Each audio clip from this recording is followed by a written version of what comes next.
পাতি কৈছে নেহৰ মুগাৰে মুহুৰা ঐ তাতো কৈছে নে হৰৈ মাকো তাতো কৈছে নেহৰ বহাগৰ বিহুতি ঐ নাপাতি কেনে কৈ থাকো অতিকৈ চেনেহৰ মুগাৰে মুহুৰা তাতকৈ চেনেহৰ মাকো তাতকৈ চেনেহৰ বহাগৰ বিহুতে নেপাতি কেনেকৈ থাকোঁ আৰু বঙাইগাঁও জিলাৰ মানিকপুৰ থানাৰ অন্তৰ্গত অদলাগুৰি সোণালী সংঘৰ সৌজন্যত ৰঙালী বিহু উদযাপন সমিতিয়ে আজি 25 বহাগৰ দিনাখন অৰ্থাৎ 9 মে'ৰ দিনাখন এনেদৰে সাংস্কৃতিক সন্ধিয়াৰ আয়োজন কৰিছে লগতে মুকলি বিহুৰ আয়োজন কৰিছিলে কিন্তু অনুষ্ঠিতভাৱে গোটেই অনুষ্ঠানটো সামৰিব লগা হৈছে আৰু তাৰ মাজতে তেওঁলোকে আমন্ত্ৰণ কৰিছিলে আগতীয়াকৈ বঙাইগাঁৱৰ পৰা দুগৰাকীকৈ কণ্ঠশিল্পীক যি কি নহওক তেওঁলোকে অনুষ্ঠানটো খুব সোনকালে সামৰিব আৰু মোৰ লগত আছে কেইগৰাকীমান বিষয়ববীয়া ভালে লাগিছে কিন্তু আপোনালোকৰ যে অনুষ্ঠান সাংস্কৃতিক অনুষ্ঠান 10 বজাৰ আগতে সামৰিব কৈছে বৰ্তমান দেশৰ পৰিৱেশ পৰিস্থিতি খুবেই বেয়া তেনেকুৱা মুহূৰ্তত আপোনালোকে কিন্তু এটা সৌভাগ্য বুলি ক'ব পাৰি এই কাৰণে যে আপোনালোকে আমাৰ সৌভাগ্য আৰু অহাকালিৰ পৰা আৰু সাংস্কৃতিক সন্ধিয়া বা বিহু উদযাপন কৰিবৰ কাৰণে ইতিমধ্যে মুখ্যমন্ত্ৰীয়ে আহ্বান জনাইছে গতিকে আপোনালোকে আজি অনুষ্ঠান সোনকালে শেষ কৰিব লগতে আজিৰ দিনটো কেনেকুৱা কি ক'ব আজিৰ দিনটোতো খুবেই ভাল লাগিছে কেনেকুৱা সহায় সহযোগিতা পাইছে সহায় সহযোগিতা বহুত পাইছো তোমাৰ কেনেকুৱা লাগিছে আজি ভাল লাগিছে বিহু নাচিছা নে নাচিছা তোমাৰ কেনেকুৱা লাগিছে ভাল লাগিছে ভাল লাগিছে প্ৰথমতে নমস্কাৰ জনাইছোঁ আমি আসলতে আমাৰ আইবেলি অদলাগুৰি পুৰাণীপাৰা সোণালী সংঘৰ আমাৰ একাদশ বাৰ্ষিক ৰঙালী বিহু গতিকে আমি ভাবিছিলোঁ কিছু আনন্দ উল্লাস কৰিম সকলোৱে যথেষ্টখিনি আমাৰ মহিলাখিনিয়ে কষ্ট কৰিছে গতিকে যিহেতু আমাৰ দেশৰ পৰিস্থিতি বেয়া হিচাপত আমাৰ প্ৰশাসনৰ পৰা আমাক 10 বজা সমাপ্ত কৰাৰ বাবে সময় বান্ধি দিছে আমি এতিয়া 7 বাজিছে 7 বজাতে আমি আমাৰ আমন্ত্ৰিত শিল্পীদ্বয়ৰ বাদ্যযন্ত্ৰী শিল্পীসকলে তেখেতসকলৰ বাদ্যযন্ত্ৰসমূহ ঠিক কৰি আছে গতিকে আমি এতিয়া আমাৰ আজিৰ আমন্ত্ৰিত শিল্পী বঙাইগাঁৱৰ পৰা মাতি আনিছোঁ নিকুমণি ৰাজবংশী আৰু বিদ্যুৎ নাই তেখেতসকলক আমি মঞ্চলৈ আমন্ত্ৰণ জনাইছোঁ 7 বাজিলে এতিয়া আমি 10 বজাত আমাৰ অনুষ্ঠানখন শেষ কৰিম আৰু অদলাগুৰি সোণালী সংঘৰ সৌজন্যত ৰঙালী বিহু উদযাপন সমিতিয়ে বিগত বছৰৰ দৰে এইবুলি সাংস্কৃতিক সন্ধিয়াৰ আয়োজন কৰিছে দেখি আছে যে 7 বজাতে আচলতে তেওঁলোকে সাজু হৈছে যিহেতু 10 বজাৰ আগতে প্ৰশাসনৰ পৰা তেওঁলোকক এই বিশেষ অনুষ্ঠানটো বন্ধ কৰিবৰ কাৰণে বা শেষ কৰিবৰ অনুৰোধ জনাইছে যিহেতু অহাকালিৰ পৰা যি আচলতে সাংস্কৃতিক সন্ধিয়াই হওক বা বিহুৱেই হওক সকলোবোৰ আচলতে মুখ্যমন্ত্ৰী ডাঙৰীয়াই বাতিল কৰিবৰ কাৰণে সকলোৱে আহ্বান জনাইছে আৰু যিহেতুকে আজিৰ দিন আচলতে আজি সকলোৱে উদযাপন কৰিব সাংস্কৃতিক সন্ধিয়াই হওক বা বিহু তেনেকুৱা ক্ষেত্ৰত ক'বলৈ গ'লে এইখনেই হ'ব এই বছৰৰ হয়তো শেষ সাংস্কৃতিক সন্ধিয়া বা বিহুৰ অনুষ্ঠান আৰু তেনেকুৱা মুহূৰ্তত দেখি আছে কিছু লোক আহি পৰিছে কাৰণ সকলোৱে জানে যে যিহেতুকে 10 বজাৰ আগতে এই বিশেষ সাংস্কৃতিক সন্ধিয়া বা বিহুৰ অনুষ্ঠান শেষ হ'ব দেখি আছে এয়া হৈছে বঙাইগাঁও জিলাৰ অদলাগুৰি গাঁৱৰ পৰিৱেশ আৰু অদলাগুৰি গাঁৱৰ পুৰণিপাৰা থকা যি আচলতে লক্ষ্মী মন্দিৰ প্ৰাংগণ আছে সেই লক্ষ্মী মন্দিৰ প্ৰাংগণৰ সন্মুখতে এনেকৈ আচলতে এই সাংস্কৃতিক সন্ধিয়াৰ আয়োজন কৰা হৈছে যিহেতুকে আগতীয়াকৈ তেওঁলোকে আহ্বান জনাইছিলে বা আমন্ত্ৰণ কৰিছিলে তেনেকুৱা ক্ষেত্ৰত আজিৰ এই দিনটো দেখিবলৈ পাইছে এই বিশেষ পৰিৱেশ আৰু বৰ্তমান দেশৰ পৰিৱেশ পৰিস্থিতিৰ বাবেই আচলতে এই বিশেষ অনুষ্ঠানটো অনুষ্ঠিতভাৱে তেওঁলোকে আয়োজন কৰিছে বা সোনকালে শেষ কৰাৰ বাবে সিদ্ধান্ত গ্ৰহণ কৰিছে ইতিমধ্যে সকলো আহিছে কিন্তু আজিৰ এই বিশেষ দিনটোত আচলতে কোনো আনন্দ উল্লাস দেখিবলৈ পোৱা নাই কাৰণ দেশৰ পৰিৱেশ পৰিস্থিতিৰ বাবে এনেকুৱা পৰিৱেশৰ সৃষ্টি হৈছে অহাকালিৰে পৰা যিহেতুকে মুখ্যমন্ত্ৰী ডাঙৰীয়াই কৈছে যে অহাকালিৰে পৰা আচলতে কোনো ধৰণৰ বিহুৱেই হওক বা সাংস্কৃতিক অনুষ্ঠানেই হওক আচলতে সকলোবিলাকে বাতিল কৰিবৰ কাৰণে মুখ্যমন্ত্ৰীয়ে ইতিমধ্যে আহ্বান জনাইছে আৰু সেই আহ্বানৰ প্ৰতি সঁহাৰি জনাই পেলাই বঙাইগাঁও জিলাৰ বিভিন্ন প্ৰান্তৰ যি বিহু অনুষ্ঠান হ'বলগীয়া আছে তাত যেনেকৈ মানিকপুৰত এখন বিহু অনুষ্ঠান আছিলে তেনেকুৱা বিভিন্ন অনুষ্ঠান সাংস্কৃতিক অনুষ্ঠান ইতিমধ্যে বাতিল কৰিছে আৰু যিহেতুকে এই বিশেষ সাংস্কৃতিক সন্ধিয়াটো হ'ব এই বছৰৰ হয়তো শেষ অনুষ্ঠান কাৰণ কিয় যিহেতুকে অহাকালিৰে পৰা সকলোবোৰ বিহুৱে সাংস্কৃতিক অনুষ্ঠান ইতিমধ্যে মুখ্যমন্ত্ৰীয়ে বাতিল কৰিবৰ কাৰণে সকলোকে আহ্বান জনাইছে আৰু দেখি আছে আজিৰ এই বিশেষ দিনটোত এনেকুৱা এটা পৰিৱেশ আৰু 10 বজাৰ আগতে এই বিশেষ সাংস্কৃতিক সন্ধিয়া শেষ কৰাৰ বাবে ইতিমধ্যে সিদ্ধান্ত গ্ৰহণ কৰিছে আৰু তেনেকুৱা এটা পৰিৱেশ দেখিছে বিভিন্ন প্ৰান্তৰ পৰা দৰ্শকসকলো আহিছে কিন্তু আনন্দ উল্লাস এওঁলোকৰ মাজত নাই আৰু দেখি আছে 7 বজাতে এনেকৈ আছে আমন্ত্ৰিত কণ্ঠশিল্পী আহি পাইছে আৰু খুব সম্ভৱ 10 বজাৰ আগেয়ে এই বিশেষ সাংস্কৃতিক সন্ধিয়া শেষ হ'ব আৰু আসাম টাইমছ 6 দৰ্শকসকলক দেখুৱাই যাম সাংস্কৃতিক সন্ধিয়াৰ কিছু পৰিৱেশ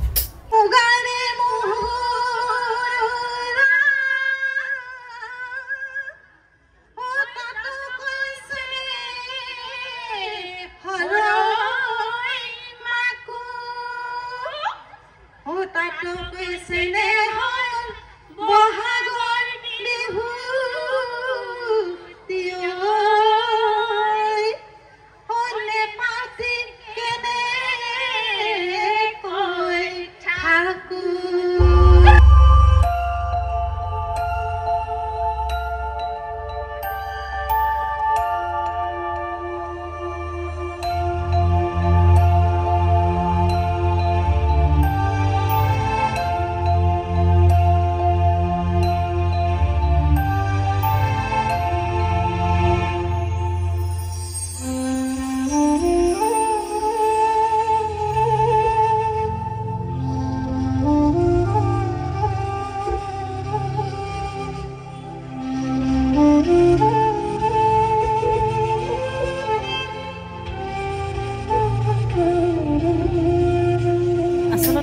বিহু যেহেতু আমাৰ জাতীয় উৎসৱ আমি খুব ধুমধামেৰে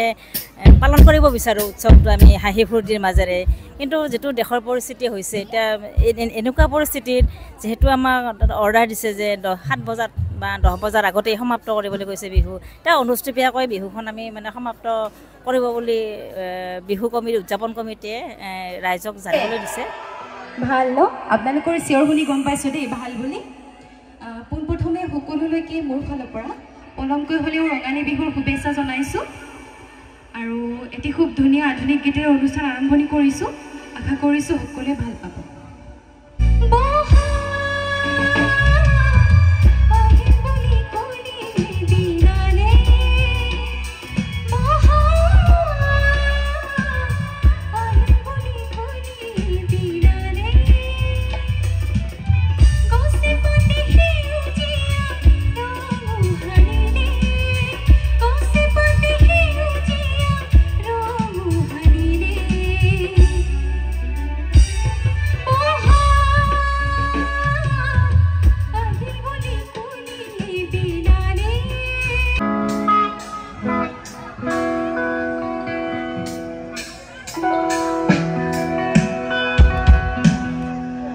দেশৰ পৰিস্থিতিৰ বিষয়ে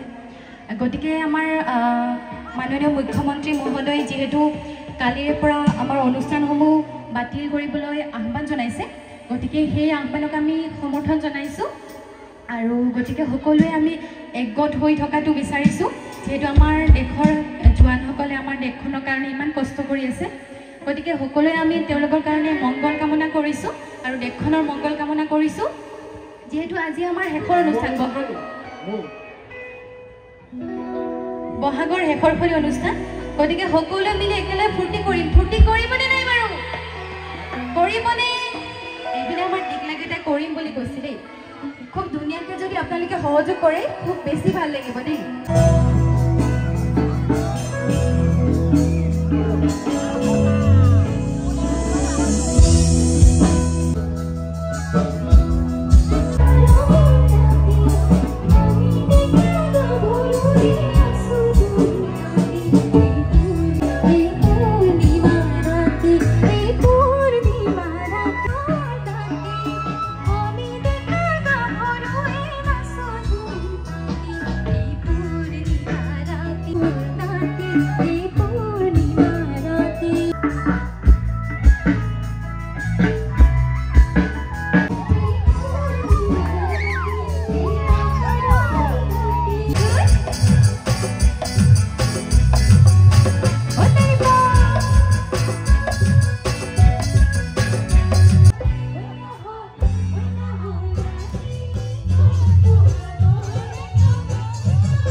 আৰু এনেদৰেই নিশা 10 বজাৰ আগতেই শেষ হৈ সাংস্কৃতিক সন্ধিয়া আৰু খুব শান্তি শৃংখলা বজাই ৰাখি সকলোৱে উপভোগ কৰে সাংস্কৃতিক সন্ধিয়া লগতে সকলোৱে প্ৰশাসনে বান্ধি দিয়া নিয়ম নীতি মানি চলে আৰু সাংস্কৃতিক সন্ধিয়াখন উপভোগ কৰে।